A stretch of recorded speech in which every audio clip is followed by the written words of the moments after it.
Boom. Hey guys, it's me, EODGamer here, and today let's talk about the two new units coming out in version 1.2, Kafka and Blade. Who is better for investment value? Now honestly, the hardest part about making specifically this video is because I personally adore one character a lot more than the other, but I promise you I'll remain as impartial as I can for the majority of this video. And I'll give you also my own bias for those of you who are interested right at the end.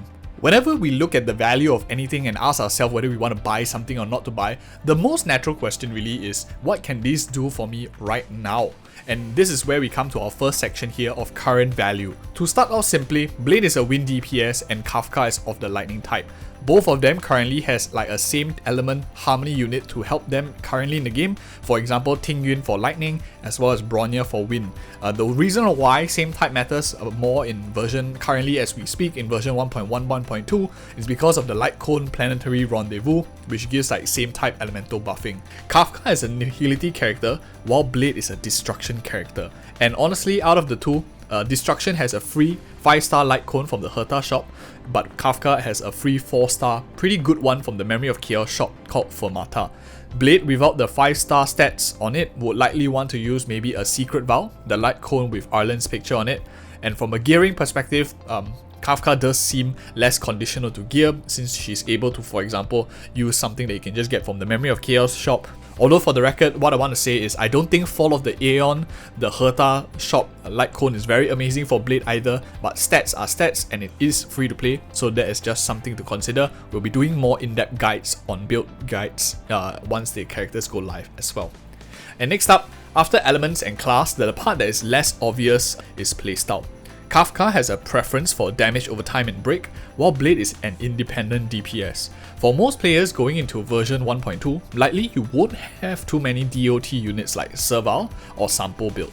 And most likely we only have like Blade kind of supports currently built, like maybe sustain units like Natasha, Luota, and maybe Bronya, Asta kind of characters. In that sense, Blade will feel a lot easier to like currently just hit the ground running straight away, while Kafka's value might take a little bit more time to get used to her kit, get used to get the resources ready to build like her supportive characters as well. And most of us right now are also struggling to get a grip on resources, so that time might be even further out. Overall in this category, I think that Blade offers a slightly higher current value and also works well with many units that we currently already have. But more than specifically individual units and current value, we also need to think about the perspective of alternatives. Some people might call it just competition. It's very important to consider because a crowded category generally means that a higher bar needs to be met in order to be decent, and whereas like a rare category that not many characters are in could mean that even like a mid multipliers unit might also be very, very desirable, especially since it's the only one or maybe only one of two and stuff like that. Within their own element, let's take a look now. Blade's closest competitors I would say are Danheng and Sampo. Both of them offering decent amounts of damage and also some ability to debuff enemy units. Blade on the other hand, like other than these like two 4-star characters, is much more survivable since it's really the player's choice if you want a Blade to enter his enhanced state where he saps his life, and when he auto attacks he also saps his own life, or maybe just like auto attack first and wait for the boss to use his ultimate move, blast your whole team, and then later on you decide to sap your own life and enter the enhanced state. It gives the player some flexibility too. He scales with HP, which means that he generally doesn't care too much for a shielder type units for the team, which shielders, for those of you who don't know, generally benefit like squishier DPS units as they have lower amounts of max HP. Blade scales with max HP, so likely he will have quite high max HP already in his overall kit. Doesn't really care too much of shielding. Healing works very fine because you don't need a higher effective max HP too to survive like a one-shot. Both Danheng, Sampo, generally more squishy. The way I see it, Blade is like a selfish Clara. He offers no value for team-wide support, but it has pretty good amounts of sustain and chunk to carry the entire team to victory, and which is quite similar to Clara's playstyle. I think the key benefit is his lifesteal mechanic that is proc based on damage rather than, for example, the amount of damage that he takes is just based on instance, meaning that damage reduction could see some good value on him, especially if it comes from the supportive characters. Giving him damage reduction could be interesting to consider as well, especially if he finds a way to reliably take damage, be it through his naturally higher destruction aggro, or maybe a character in future maybe of a healer typing might pull the aggro to him. I think it will see stronger benefit for this character too. Counter lifesteal mechanics pave the way for like bruiser comps, which generally rely, for example, on enemies hitting them and surviving with a lot of survivability, counter attacking like from Clara, from Blade, and also being just so tanky that you can't get one shot for enemies that have a defense breaking on your whole team as well.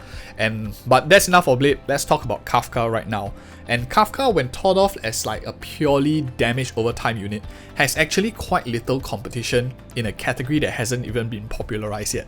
In fact, I think Kafka will bring DOT into the meta in the second half of version 1.2, especially since probably Hoyoverse wants to sell the banner as well. You can see all the roster is like Sampo, you have Luca, and as well as your Serval, which is really playing on the damage over time aspect. So I do think that Kafka and DOT will come into the meta in the second half of 1.2. And if you want to play something different from the current game state of hyper carry crit kind of playstyle, Kafka might be quite enjoyable. But I think more important than just looking at one dimension, we need to take a step back and look broadly. Kafka, outside of her value in damage over time, would really compete with units like Jingyuan, Serval, especially if you only just need lightning to break and you're playing them as like maybe non-core, you're just like a damage dealer on a sub DPS role. Some would realize that maybe it's actually better to save the pools for a less crowded space and maybe just avoid DOT teams in entirety in the meantime. Since hyper carry crit does work fine for now, we can save our resources for a future character that we might like if we don't have super big preference for these two characters as well. Either way, both Blade and Kafka are really in quite competitive spaces right now, but I think given that Blade is the only 5-star win DPS and the only unit currently in the game with like reliable lifesteal, does seem a little bit attractive for me. But then on the other hand, Kafka also brings DOT in the mix, but does compete quite closely with Jingyuan, and if you only bring in, for example, just one lightning damage dealer. Personally, I think I'll give the win to Blade in this category again, since he can be played well in a team with either Sampo or Danheng, his competitors, and still do pretty well, whereas Kafka does fall short if she's placed together with Jingyuan in the same team. For some of us looking to buy like a PS4 before COVID, PlayStation 4, a huge factor to consider was when is the PS5 coming out and whether, for example, scalpers are going to pick it up. Similarly, there are so many characters slated to come out in future, and the one thing I know for sure is that many similar role DPS will struggle to find play eventually if like more of the similar role DPS are introduced into the game. If we are small spenders or free to play, benching a limited 5-star will really leave a very very bad sour aftertaste. Trust me, I have the experience where I had to bench good characters also. Although in this case like Blade and Kafka would be classified probably as DPS type units in my opinion, but Kafka does have the flexibility of being relegated to a secondary DPS role and not like being the only character dealing damage in the team. So she does have some utility factor to her overall kit.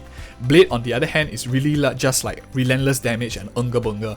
If there is another like hot destruction character on the horizon, I do see myself benching him in a heartbeat. Sorry for adding that bias statement in, I just remembered it in like a dream. Kafka's future value does feel dependent on the buffs in the Memory of Chaos and like enemy typing, more so than like future units being introduced in the game to compete with her. Damage over time units, break units generally rely on like the elemental typing and also only are able to be scaled off, for example on speed and attack, makes them technically less versatile than a crit unit that's able to use a lot more buffs. For example, they can use whatever we mentioned, plus also crit rate, crit damage buffs in future as well. Granted, I think that Kafka still can be played crit. I think she does work decently in crit, but I think if you want to compare a crit Kafka versus a crit Jingyuan, most likely crit Jingyuan is going to significantly outperform her in terms of competition, given that her multipliers might be a lot lower for those damage instances that can crit, as a lot of her kit does also come from damage over time. But like in all honesty, looking at it in totality, I think Kafka does outperform here for future value, just for the fact that characters that introduce new team comps and gameplay rather than filling the current game state does generally see a better longevity, since she is creating a new damage over time class for us to play in as well. I think that's pretty important to note.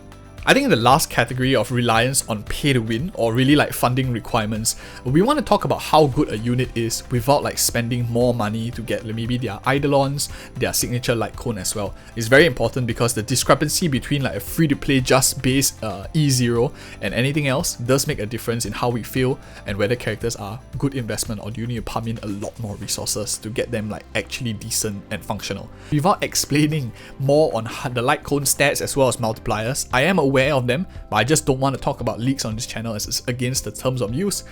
Conceptually, Kafka I think will benefit a lot more from the current 4-star roster, like kind of Litecoin roster that we have, rather than Blade, unless of course you maybe have a very high superimposition Secret Vow Litecoin, the 4-star one that has Ireland's face on it. This means that the majority of people in general will find Kafka much more affordable to build and can also save excess resources and stellar jets to get even more units in future. Of course, Blade's best team likely revolves also around Lota for now, and 2 back-to-back limited 5 stars I think is really only meant for the luckiest of free-to-play, and in that sense, I think Kafka does win in this category. And if you want my personal opinion, like my bias as well, I think this patch is going to be chosen basically like based on favoritism, and that is like totally okay. But what's more important is that we are an informed buyer of our decisions. There's nothing wrong buying a PS4 as long as we made the choice as an informed buyer knowing that PS5 could be coming out in future. And if you like this video, I do this every patch, and you might be interested in 2 other videos right here. Oh, and by the way, if you want to know my personal choice, it was right at the start of the video, the first word. Take a listen. See you in the next video.